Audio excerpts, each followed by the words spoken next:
स्वागत करता हूं। जैसे कि लेक्चर नंबर 25 है, लेक्चर नंबर 24 में हमने डाटा ट्रांसमिशन के लिए जो इंस्ट्रक्शन यूज होता है उन सब के बारे में पढ़ रहे थे, जिसमें हमारा मूव पी डिमूव पी और हमारा एफ मूव बी मूव और एक्सचेंज और डी एक्सचेंज डाटा का था। जो हम जब भी प्रोग्रामिंग के दौरान हमको डाटा ट्रांसफर करना पड़ जाता है, मे बी हमको कुछ रिकॉर्ड करना डाटा हो जाता है, तो उस समय इन सब इंस्ट्रक्शन का यूज करेंगे।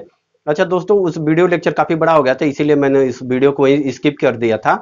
आज का हमारा टॉपिक रहेगा data processing with bit device. Bit device क्या होता है, मैंने आपको ये बताया था। जब हम किसी आउटपुट या फिर इनपुट के रिजल्ट को स्टोर करना चाहते हैं, या फिर हम आउटपुट, मान लीजिए कोई आउटपुट है, मेनी आउटपुट है, बहुत सारे मल्टी आउटपुट है, मैं उनको ऑन कराना चाहता हूं। मैं चाहता हूं कि ये आउटपुट 1 और 5 ऑन हो, 7 और 10 ऐसे मीन्स ऑफ हो अपने कॉम्बिनेशन के अनुसार, मतलब रिक्वायरमेंट के अनुसार। तो उसको हम ऑन ऑफ करा सकते हैं, या फिर कौन सा इनपुट हाई है या फिर कौन सा आउटपुट हाई है, इन सब का रिकॉर्ड हम आज इस जो इंस्ट्रक्शन यूज करने जा रहा हूं इनके माध्यम से कर सकते हैं। ये काफी इंपॉर्टेंट इंस्ट्रक्शन है। मैक्सिमम टाइम ये आपको यूज करने के लिए मिल जाएगा। जब हम प्रोग्राम को भी ट्रबल शूट करेंगे तो ये इंस्ट्रक्शन बहुत ज्यादा हेल्पफुल होगा हमारे प्रोग्राम को ट्रबल शूट करने में। जब मैं ट्रबल शूटिंग प्रोग्राम का बताऊंगा तो उस समय मैं इसका यूज करके बताऊंगा। अभी आप समझिए, ये बहुत इंपॉर्टेंट इंस्ट्रक्शन है जो मैं अभी बताने जा रहा हूं। दोस्तों, वीडियो में शुरू से अंत तक बने रहिएगा, आपको जरूर कुछ नया सीखने को मिल जाएगा। दोस्तों, वीडियो शुरू करने से पहले मैं आप लोगों से एक रिक्वेस्ट करूंगा, अगर मेरे वीडियो पसंद आ रहा है तो प्लीज वीडियो को लाइक कीजिए, शेयर कीजिए, चैनल को सब्सक्राइब कीजिए। जैसे हमारा इंस्ट्रक्शन ऐसे हो जाता है, मिलता है हमको। मान लीजिए यहाँ पे एक स्विच यूज कर लिया K0 और यहाँ पे मूव इंस्ट्रक्शन यूज कर लिया और यहाँ पे लिख दिया मूव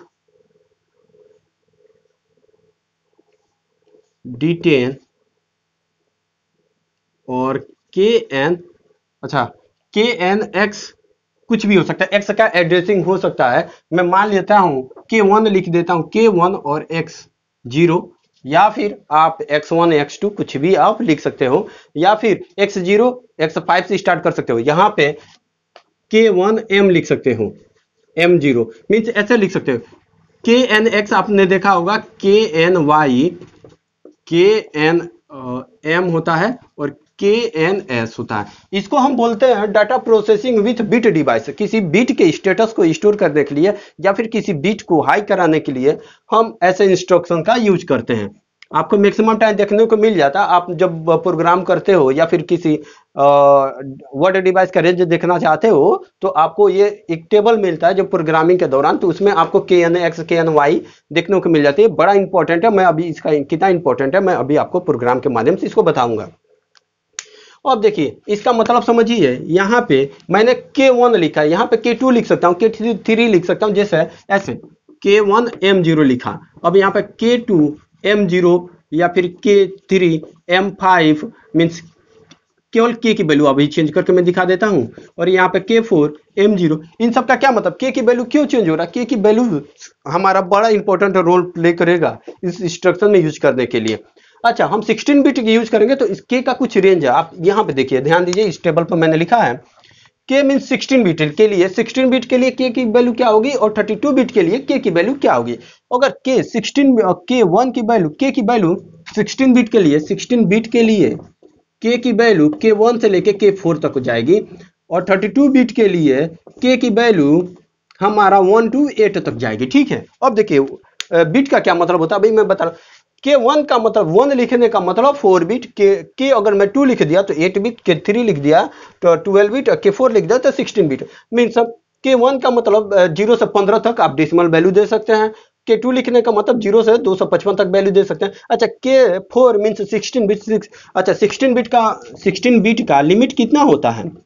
32,767। इससे ज्यादा हम वैल्यू पुट नहीं कर सकते हैं। 65,536 होता है, बट आधी वैल्यू निगेटिव साइन और साइन नंबर के अनुसार नेगेटिव होती है, तो उसको हम नेगेटिव नंबर यूज नहीं करते, पॉजिटिव नंबर यूज करते हैं। तो 16 बिट के लिए 32,767 वैल्यू हम पुट कर सकते हैं। इससे आगे जाने पर हम 32 बिट में आ जाते हैं। तो यहाँ पे रेंज देखिए, K1 की वैल्यू 4 बिट। अच्छा, K1 की 4 बिट का क्या मतलब, बिट का मैं मतलब बता दूं। जैसे ये 4 बिट बोला है तो 4 बिट मीन्स 0 0 0 0 या फिर कुछ भी कॉम्बिनेशन हो सकता है। अच्छा, 4 बिट का ये मतलब बना इसका हम निकालते हैं 2 to the power 4 equal to होता है 16। ये जो 16 होता है एक कॉम्बिनेशन होता है, इसको हम कॉम्बिनेशन बोलते हैं। कॉम्बिनेशन कैसे बनेगा, और 2 टू दी पावर 4 है, 2 हमारा बेस है, 4 हमारा नंबर ऑफ द इनपुट है। अब देखिए इसको अगर समझना है 8 4 के, अच्छा आपने बीटेक या फिर पॉलिटेक्निक किया होगा या फिर डिजिटल इलेक्ट्रॉनिक्स पढ़े होंगे तो आपको आइडिया होगा कि कैसे बाइनरी नंबर में हम डेसिमल नंबर को बाइनरी में कन्वर्ट करते हैं और उसका क्या प्रोसीजर है। अब ऐसा देखिए, जैसे कि 4 बिट की बात होती है तो 8 4 2 1 से हम निकालते हैं। यहां मैं लिख देता हूं 8 4 2 1 से निकालते हैं। अगर 3 बिट आ जाता है 2 to the power 3 means 8 means हमारा कॉम्बिनेशन होता है 4 2 1 से हम बाइनरी वैल्यू को निकालते हैं। अब देखिए मैंने 8 4 2 1 से निकाल लिया। अब देखिए 8 4, क्योंकि हमको 4 बिट पे जाना है, उम्मीद है आप लोग जानते हैं, लेकिन फिर भी मैं बता देता हूं। मान लीजिए K2 लिखा, K2 क्या है, हमारा डेसिमल वैल्यू है। अगर इसको हमको बाइनरी में लिखना है तो 2 क्या है, 2 ये है, 2 के नीचे 1 लिख दीजिए, बाकी के नीचे सब 0 लिख दीजिए। ये हमारा 2 का बाइनरी बन गया। अगर देखिए 2 का ये हमारा बाइनरी बन गया। अगर मैं यहाँ पे K5 लिख देता तो K5 तो है नहीं, तो जोड़ने पर 5 कौन सा आना, 4 और एक 5 जोड़ दे तो 5 आ जाएगा। तो 4 के नीचे 1 कर दो, 1 के नीचे 1 कर दो, बाकी इसके नीचे जिसका यूज नहीं किया हूं तो 0। ये 5 का बाइनरी बन गया। उम्मीद है कि आप लोग इस पॉइंट को समझ रहे हैं। अगर के मैं यहाँ पे 10 लिख देता तो 10 कैसे मिलेगा, 8 और 2 जोड़ दें तो 10 हो जाएगा। तो 8 के नीचे 1 लिख दो, 4 मैंने यूज नहीं किया तो 0, 2 यूज किया तो 1, बाकी ये 0। ये हमारा बाइनरी 10 का बन गया। इसी तरह अच्छा ये कितना बिट बना, ये तो रिजल्ट है, ये 4 बिट बना कि नहीं बना जी, 0 1 0 1। अब देखिए अगर 2 का बाइनरी लिखना है तो हम 2 का बाइनरी 4 बिट में 0 0 1 0 हम लिख सकते हैं। अच्छा इसी का हम यूज करेंगे इसको आउटपुट को हाई करने के लिए, इसको समझना बहुत जरूरी हो जाता है। अच्छा अब यही अगर 8 बिट के की वैल्यू अगर मैं यहाँ पे 1 लिखा हूं, अगर के की वैल्यू मैं 2 लिख देता तो 8 बिट में कन्वर्ट हो जाता। तो 8 बिट का क्या मतलब, अब यहाँ पे देखिए सॉरी ये 1 है, ये 2 है, ये 3 है, ये 4 है। तो यहाँ पे 8 के बाद कितना आ जाएगा, 16 आ जाएगा, 16 के बाद 32 आ जाएगा, 32 के बाद 64 आ जाएगा, 60 के 4 के बाद 128 आ जाएगा। ये 8 बिट में कन्वर्ट हो गया। 8 बिट में मीन्स ये देखिए 4 ये 5 ये 6 ये 7 और ये 8 हो गया कि नहीं, 0 से लेके 8 हो गया। अब देखिए अगर 8 बिट के अंदर मान लीजिए हमारा K100 है, K100 को आप 8 बिट में लिख के दिखाइए। तो K100 100 हमको लिखना है तो 100 कैसे आएगा। अब इसमें ऐसा नंबर को यूज करते हैं जो हमको जोड़ने पर 100 दे दे, 100 दे दे, घटाएंगे नहीं जोड़ने पे ही। तो मान लो हम 64 यूज कर लेते हैं, 32 यूज कर लेते हैं, तो कितना हो जाएगा, 4 2 6 6 3 9 96 हो रहा, 4 हमको जोड़ना पड़ेगा। तो इसको 4 यूज कर लेता हूँ +4। अब हमारा कौन सा बिट यूज हो गया, अब देखिए हमारा कौन सा बिट यूज हो रहा है, 64 और 32 और 4। तो 64 हमारे ये यूज हो रहा है, ये तो मान लेते हैं इसके नीचे 64 यूज हो रहा है तो 1 लिख दो, और 32 यूज हो रहा है तो 1 लिख दो, और 4 भी यूज हो रहा था तो 4 के नीचे 1 लिख दो। बाकी जो नहीं यूज किया इसको 0, ये दोनों हो गया। ये नहीं यूज किया 0, ये नहीं यूज किया 0, ये 0 ये 0 ये 0। अब हमारा 100 का बाइनरी कितना हो गया, 0 1 1 0 0 1 0 0 000। ये हमारा 100 का बाइनरी होगा। ये 8 बिट में होगा। देखिए 1 2 3 4, यहां से 4 4 4 4 सॉरी ये देखिए हमारा 8 है तो हमारा 64 1 मीन्स 0 और 1 1 हो गया। फिर 00 यहाँ पे 00 और फिर 1।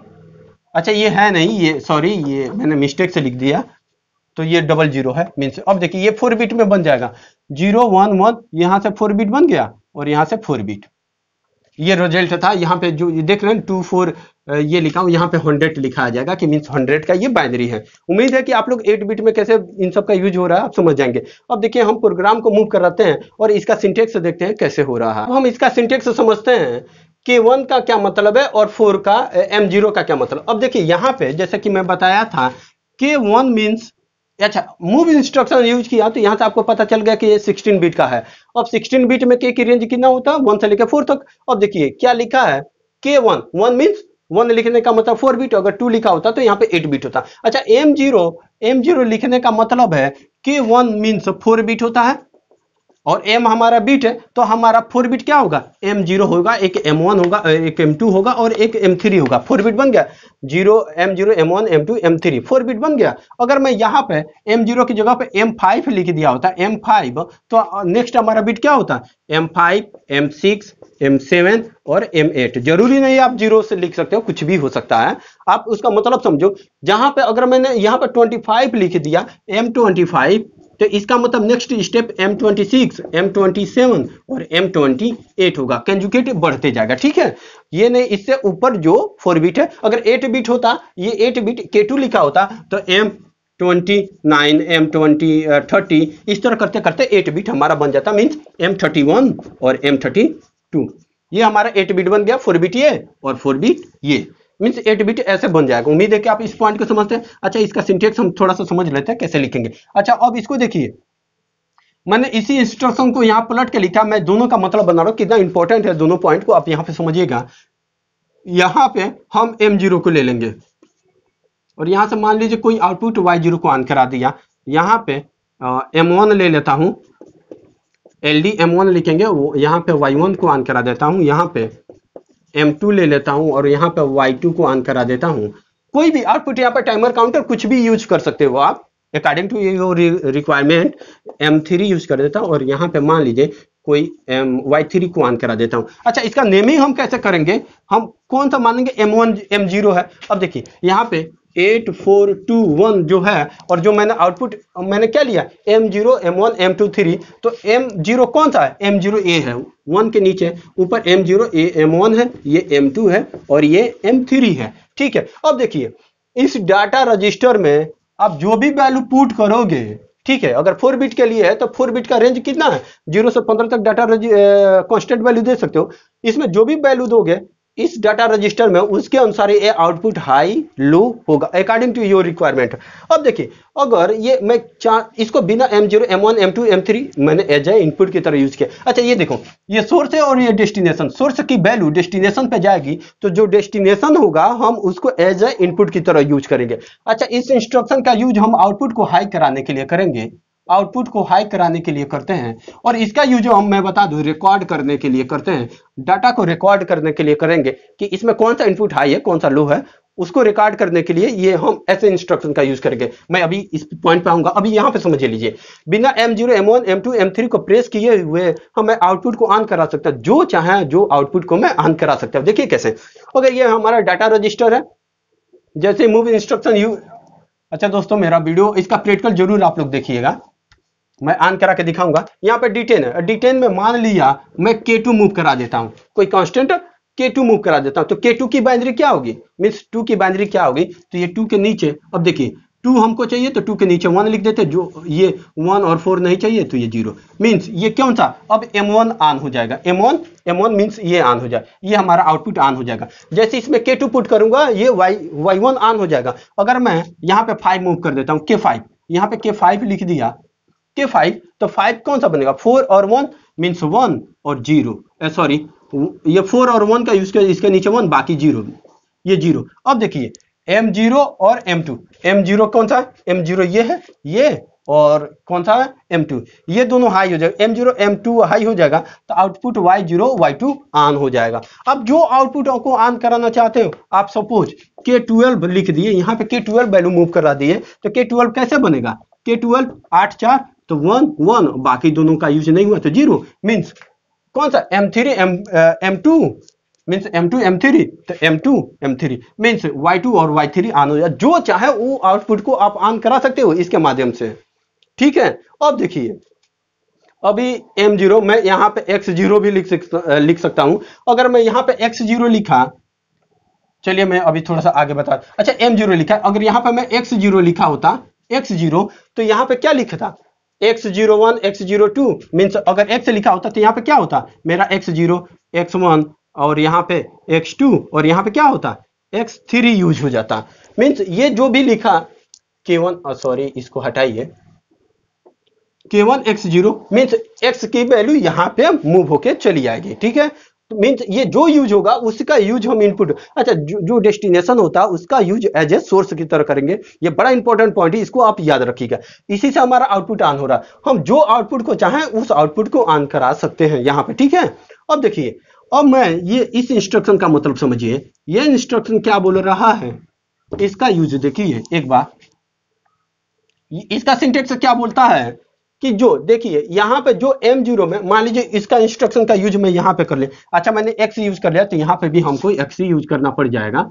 मान लीजिए x0 लिख दिया, अब इसका इसी इंस्ट्रक्शन को प्लॉट के मैं यहाँ पे लिख देता हूँ। मान लीजिए यहाँ पे x स्विच x5 यूज कर लेता हूँ, यहाँ पे मूव इंस्ट्रक्शन यूज कर देता हूँ और यहाँ पे लिख देता हूँ, क्यों अभी 4 बिट के लिए लिखा हूं तो k की वैल्यू 4 ही लिखूंगा। अच्छा k की रेंज कितना 15 तक आप दे सकते हो, अगर आपने 20 दे दिया तो अब क्या होगा, तो मीन्स चारों आउटपुट हाई हो जाएगा, बट उसके बाद जो आपने आउटपुट नहीं यूज किया है तो उसको 0 शो करेगा। अब यहाँ पे मूव और मैंने लिख दिया k1x0 और d10। इस इंस्ट्रक्शन का मतलब समझिए, इस इंस्ट्रक्शन का यह मतलब बता रहा है कि आप जो भी अगर स्विच, इसको मैं बताया था कि डाटा को रिकॉर्ड करने के लिए करते हैं। देखिए अगर x0 को आपने प्रेस किया ना तो y0 ऑन हो जाएगा, ठीक है।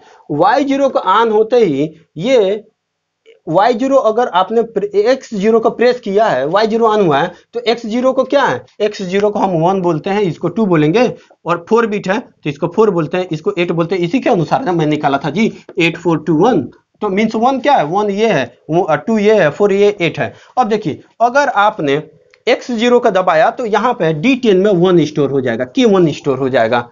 इसको देखिए डाटा को स्टोर, ये हमारा इस डाटा में वैल्यू दी है तो ये हमारा आउटपुट को ऑन करा दिया, मीन्स आउटपुट को हाई करने के लिए यूज कर लिया। अब देखिए ये हमारा इंस्ट्रक्शन, इसी को मैंने प्लॉट दिया तो ये इंस्ट्रक्शन ये बताएगा हमको डाटा स्टोर करने की, मीन्स कौन सा आउटपुट आना है। अब देखिए यहाँ पे k1 लिखने का मतलब मैं बता दूंगा कि हमारा x0 हाई है।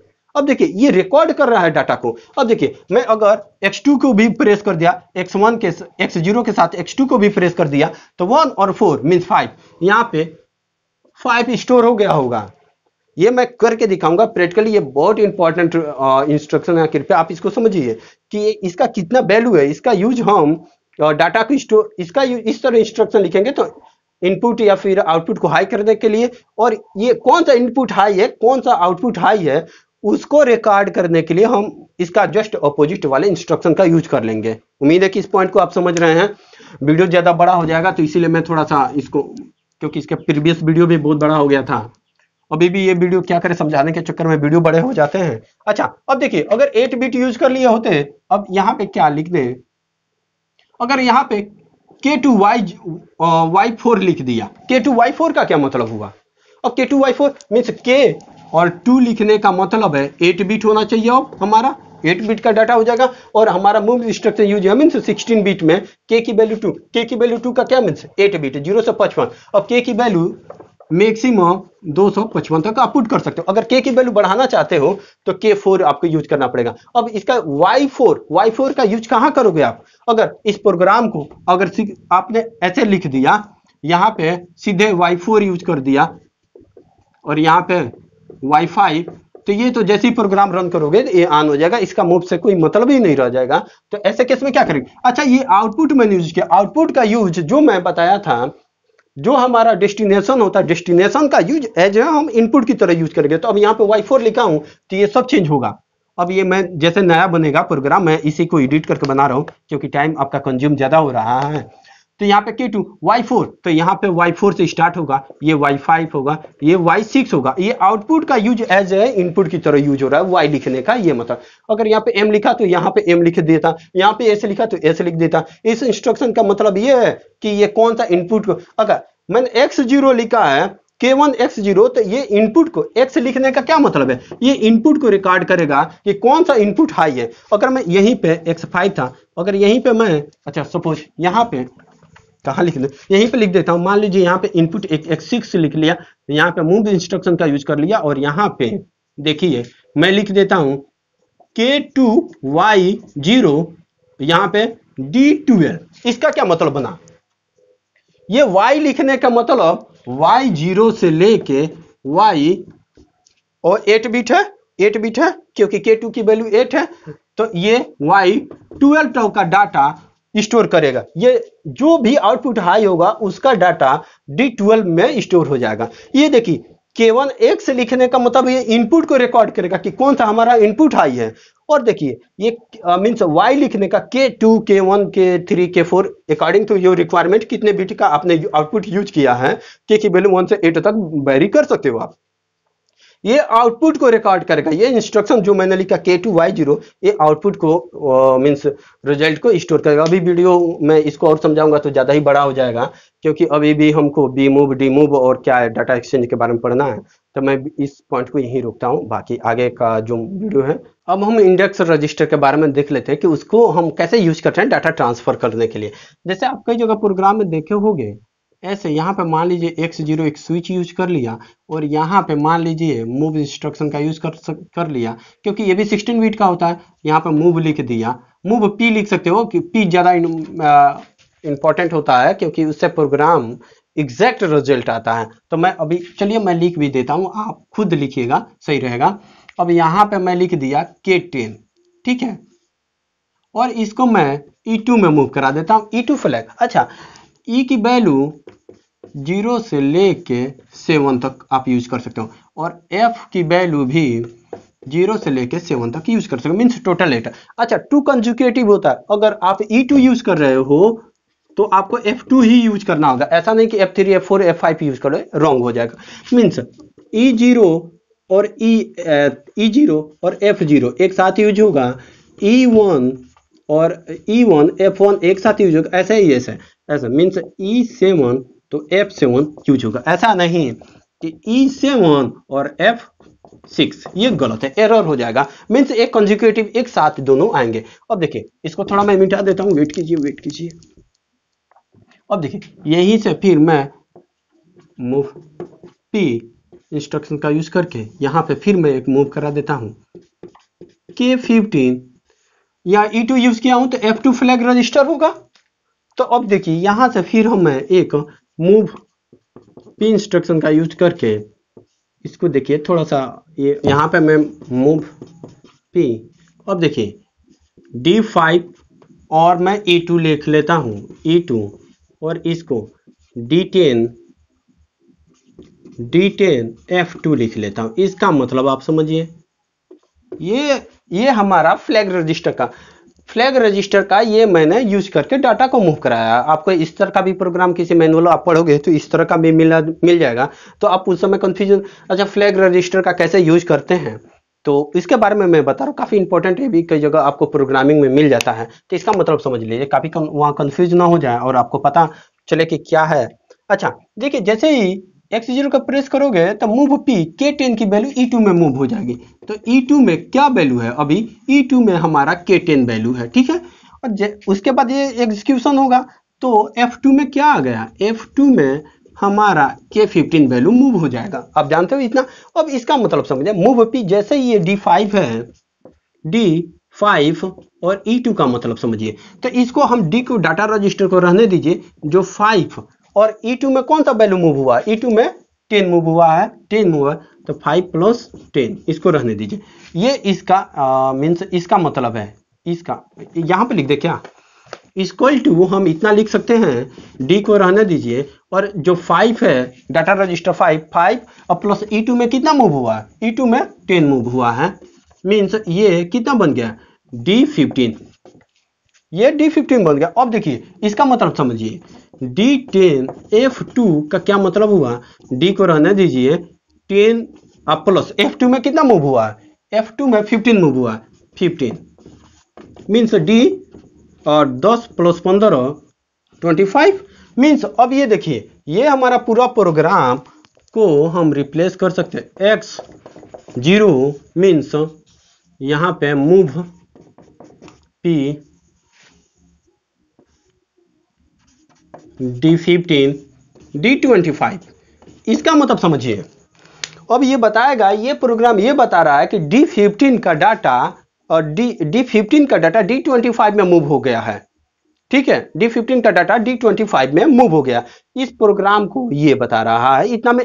अच्छा इस पूरे प्रोग्राम को इतने में लिख सकते हैं, एक लाइन में। अगर मीन्स इस प्रोग्राम को लिखने की आवश्यकता नहीं, ये प्रोग्राम ये बता रहा है कि D15 में जो डाटा है D25 में मूव होगा। अब जो D15 में कौन सा डाटा है ये हमको कैसे पता चला? अब देखिए, उसके लिए हम ये इंस्ट्रक्शन यहीं पे लिख देते हैं और इनपुट का चेंज कर देते हैं। ठीक है, इनपुट हम चेंज करते हैं और यहाँ पे बता रहा है कि D15 का डाटा D25 में मूव होगा। हम इसकी टेस्टिंग करने के लिए यहाँ पे D15 में हम K100 पुट कर देते हैं, K100 पुट कर देते हैं यहाँ पे D15 में K100 में पुट कर देता हूं। तो मीन्स जैसे ही X0 को ऑन करूंगा तो D15 का जो डाटा है D25 में मूव हो जाना चाहिए। मैंने D15 में एक यहाँ पे इंस्ट्रक्शन यूज किया जिसमें D15 में K की वैल्यू 100 रख दिया। अब मैं ये चेक करना चाहता हूँ क्या वाकई ये D15 का डाटा D25 में मूव हो रहा है कि नहीं हो रहा। तो आप X1 को प्रेस मत कीजिए, ठीक है। जैसे ही प्रोग्राम रन होगा D15 में आप K की वैल्यू 100 पुट कर दीजिए और X0 को अगर प्रेस कर दिए तो D15 का डाटा D25 में मूव हो जाएगा। तो आप X0 को प्रेस मत कीजिए, आप X1 को प्रेस मत कीजिए, X0 को प्रेस करिए और ये आप देखिए ये वैल्यू D15 में D25 में मूव हो रहा है कि नहीं हो रहा। यहाँ पे D25 है नहीं। आप जब मॉनिटरिंग में जाएंगे तो वहाँ पे D15 आप डालेंगे। मीन्स इसका मैं आपको प्रैक्टिकल करके दिखाऊंगा, डोंट वरी। इसके बाद मैं कुछ न्यूमेरिकल भी सॉल्व कराऊंगा जिसमें मूव और जितने भी मैंने इंस्ट्रक्शन बताए हैं। अब भी यार अभी F मूव, B मूव और एक्सचेंज वाला रह गया है। सब लेक्चर काफी बड़े होते जा रहे हैं समझाने के चक्कर में। अब देखिए D15 में आप K100 पुट कर दीजिए और D25 को रहने दीजिए। आप इसको प्रेस मत कीजिए, इस प्रोग्राम को एग्जीक्यूट करिएगा तो D25 में ऑटोमेटिक डाटा K100 मूव हो गया होगा। इसके टेस्टिंग आप कर सकते हैं। अच्छा, यहाँ पे मूव K10 की वैल्यू कुछ भी लिख सकते हो, K15 कुछ भी लिख सकते हो, 32,767 लिख सकते हो क्योंकि ये मूव इंस्ट्रक्शन मीन 16 में। अच्छा, E2 यहाँ पे E0 F0 या फिर लेके मीन्स आप समझ सकते हो 0 से लेके 7 तक आप यूज करके ऐसा प्रोग्राम बना सकते हो फ्लैग रजिस्टर के यूज का। अदरवाइज आप चाहो तो इस वे से भी जा सकते हो। तो ज्यादा सुटेबल ये रहता है, फ्लैग रजिस्टर नहीं। अब हम समझ लेते हैं बी मूव और एफ मूव। ये बहुत इंपॉर्टेंट इंस्ट्रक्शन है, ब्लॉक मूव और इसको हम फिल मूव बोलते हैं। इस इंस्ट्रक्शन का यूज जब हम हाई स्पीड के लिए यूज करेंगे, हमारा जो स्टेपर मोटर और सर्वो मोटर जो हम यूज करेंगे, servo motor drive, stepper motor, जो भी ऐसी ड्राइव होता है, उन सब में वैल्यू को फिल करने के लिए बी मूव और बी मूव और एफ मूव का यूज करते हैं। और बी मूव का भी यूज, इन सब का यूज हम डाटा को रिकॉर्ड करने के लिए करते हैं। मीन्स मैं ये चाहता हूँ कि मेरा हर एक आधे घंटे पे के बाद एक जो मेरे आधे घंटे में जो भी डाटा यूज हुआ है या फिर जो भी हमारा मीन्स परचेज या फिर बाइंग हुआ है उसका डाटा चाहिए। मीन्स आधे आधे घंटे या एक एक घंटे के बाद आप डाटा को आप चाहते हो कि एक एक घंटे के बाद एक एक घंटे का जो रिजल्ट है मुझे पता चले। उस सब के लिए डाटा को मूव कराने के लिए बी मूव एफ मूव, इन सब का यूज हम हाई स्पीड के लिए करेंगे। मल्टी स्पीड के लिए हम चाहते हैं कि एक X0 को प्रेस करें तो 10 हर्ट्ज की फ्रीक्वेंसी पर चले, फिर 20 हर्ट्ज, फिर 30 हर्ट्ज। मल्टी स्पीड के लिए उन समय में इन सब का बड़ा यूज हो जाता है। जब एसी मोटर, एसी ड्राइव हम पढ़ेंगे तो उन सब में इंस्ट्रक्शन का यूज करेंगे। अभी बी मूव का, B means block move. Block move का मैं इंस्ट्रक्शन बता दूं। जैसे X0 को पुट करेंगे, अच्छा इसका सिंटेक्स ऐसे होता है, बी मूव जैसे ही लिखोगे तो यहाँ पे बी मूव, तो इसका सिंटेक्स ऐसे कुछ बन के जाएगा। ये सोर्स, डेस्टिनेशन और एन नंबर को रिप्रेजेंट करेगा कि कहां से कहां तक का नंबर तक आप सेंड करना चाहते हैं। मींस ब्लॉक मूव कहां से कहां तक कराना चाहते हैं, एन। अब देखिए यहाँ पे सोर्स और डेस्टिनेशन और एन का क्या मतलब है। यहाँ पे सोर्स में मान लेता हूं D10 की वैल्यू मैं D15 में मूव कराना चाहता हूं और K की वैल्यू मैं 4 दे देता हूं। ठीक है, इसका मतलब समझिए। अगर मैं ये मान लीजिए यहाँ पे एक इनपुट यूज कर लिया और ये मैंने इंस्ट्रक्शन यूज कर लिया और यहाँ बी मूव लिख दिया। सोर्स और डेस्टिनेशन में, सोर्स में मैंने लिख दिया D10 और डेस्टिनेशन में D15 और K4 लिख दिया। मीन्स ये बता रहा है कि ब्लॉक मूव करिए D10 से D15 में और K की वैल्यू 4 है। K की वैल्यू 4 का मतलब अब समझिए, ये 4 मीन्स 4 ब्लॉक को मूव करिए। ये नंबर ऑफ द ब्लॉक बताएगा। तो D10 से लेके 4 तक कितना होगा, D10, D11, D12 और D13 होगा। यही ना होगा। 4 की वैल्यू क्या होगी 1 2 3 ये 4, के की वैल्यू 4 तक हो गई, के का वैल्यू 4। और बता रहा है D0 की D10 की वैल्यू D15 है तो D15 में मूव होना चाहिए, D11 की वैल्यू D16 में मूव होना चाहिए, D12 की वैल्यू D17 में मूव होना चाहिए और D13 की वैल्यू D18 में मूव होना चाहिए। ये ब्लॉक मूव है, ये अंडरस्टूड है, ये के पर डिपेंड करता है। इसके बाद जो जितने भी कॉन्जिक्यूटिव रजिस्टर हैं वो ऊपर बढ़ते जाएगा। और यहाँ पे मैं अगर के यहाँ पे लिख देता K5 लिख देता, ठीक है, तो अगर K5 लिख दिया तो डेस्टिनेशन सोर्स में कितना होना चाहिए 5 डाटा रजिस्टर 10 से लेकर 15 तक, 10 से लेकर आगे बढ़ते हैं तो यहाँ पर D14 हो जाता, मीन्स ये 1 2 3 4 ये 5, तो यहाँ पर D14 का वैल्यू D19 में मीन्स इंक्रीजिंग ऑर्डर में डाटा रजिस्टर बढ़ते जाएगा तो ये ब्लॉक मूव होगा। तो हम इस D10 में कुछ और वैल्यू पुट करेंगे, मान लीजिए इसमें 10 हर्ट्ज पुट कर दिए और D15 का यूज मैं आउटपुट पे कर लेता हूँ और आउटपुट पे तो यहाँ पर D10 पे 10 हर्ट्ज दे दूं तो D15 का आउटपुट पे यूज किया हूं तो हमको 10 हर्ट्ज फ्रीक्वेंसी पे जो हमारा आउटपुट स्टेपर मोटर को चलाना है या फिर सर्वो मोटर को या फिर VFD को, तो वो 10 हर्ट्ज पे चलने लगेगा। तो उस समय हम ब्लॉक मूव का यूज करेंगे। या फिर D10 में मैं डाटा रजिस्टर आधा घंटा का रखा हूं कि आधा घंटे में मैंने क्या क्या किया उसका रिकॉर्ड है, तो उसको रिकॉर्ड को D15 में मूव करा के D15 से हम रिजल्ट देख सकते हैं। अच्छा, D15 से कौन सा हाई है, कौन सा इनपुट है, लो है। अभी आप जो बीट डिवाइस को आपने कनेक्ट किया था वर्ड डिवाइस के साथ K1 M0 K1 X0, तो उससे आप आउटपुट को देख सकते हो। ये हमारा ब्लॉक मूव है। अगर यहाँ पे ऐसा यहाँ पे D20 यूज कर देता D20 और यहाँ पे D30 तो आप समझ जाते कि, और 5 लिखा तो D30 D20 लिखा हूं तो D21 D22 D23 D24 और ऐसा बढ़ते जाएगा, मीन्स 5 तक जाएगा तो D20 से लेकर D24 तक चला जाएगा और D30 है तो D30 है तो D34 तक चला जाएगा। उम्मीद है कि ब्लॉक मूव को आप समझ रहे हैं। मैं जल्दी थोड़ा इसलिए समझा रहा हूँ कि वीडियो बड़ा हो रहा है। अच्छा, फिल मूव का मतलब समझिए। फिल मूव का क्या मतलब होता है? फिल मीन्स भरना, आप जहां जहां जिसको भरना चाहते हैं उसको भर सकते हैं। इसमें अच्छा F मूव लिख दोगे, यहाँ पे F मूव लिख दोगे तो ये F मूव सोर्स डेस्टिनेशन और KN हो जाता है। ये भी यही पे सेम सिंटेक्स है। N मीन्स नंबर को बताएगा कि कितने ब्लॉक को फिल करना चाहते हैं। अगर देखिए यहाँ पे मैं लिख दिया सिर्फ D10 और मान लो D0 लिख दिया तो यहाँ पे D5 लिख दिया और यहाँ पे K2 लिख दिया। इसका मतलब ये हुआ कि D0 की वैल्यू D5 में मूव हो जाएगा और D6 में मूव हो जाएगा, ठीक है। D0 का वैल्यू D5 D6 में, और यहाँ पे K3 में लिख देता तो क्या होता D5 D6 मीन्स D7 में भी मूव हो जाता, ठीक है। ये हमारा फिल मूव होता है, मीन्स एक जगह से डाटा सब जगह भेज देना। मीन्स हमारे पास डाटा, जैसे कि व्हाट्सएप आप ग्रुप चलाते हो, आप मीन्स ग्रुप चलाते हो, जैसे कि एक मैसेज है ग्रुप में डाल दिए, जितने लोग का नंबर सेव है सब लोगों के पास पहुंच जाता है। आपने सिर्फ ग्रुप में एक मैसेज दिया तो अब पूरे लोग जितने भी आपके ग्रुप में आदमी है सबके पास चला जाता है। सेम टू सेम वही है कि आप इस D10 में क्या डाटा रखे हैं, एक बार इसको क्लिक कीजिए। D10 का डाटा K3 जितना लिखे हैं, K3 number of the data register का यूज बताएगा कि कितने डाटा रजिस्टर में आप वैल्यू फिल करना चाहते हैं। यहाँ पे 5 अगर मैं लिख देता, 10 100 200 जितना भी लिख देता तो उतने डाटा रजिस्टर आपके यूज हो जाते हैं। उतना डाटा रजिस्टर में ये वैल्यू फिल, इन सब पे मैं प्रोग्राम करके आपको इन सब का यूज मैं बताऊंगा। जब stepper motor servo motor drive में पढ़ाऊंगा उस समय इसका कहाँ यूज होगा उन सब के बारे में बताऊंगा। अभी मैं जो भी इंस्ट्रक्शन बताया हूँ उन सबका अभी उस पर भी मैं क्वेश्चन सॉल्व कराऊंगा। अभी के लिए मैं एक और बता दूं, एक्सचेंज और डी एक्सचेंज का डाटा का क्या मतलब है।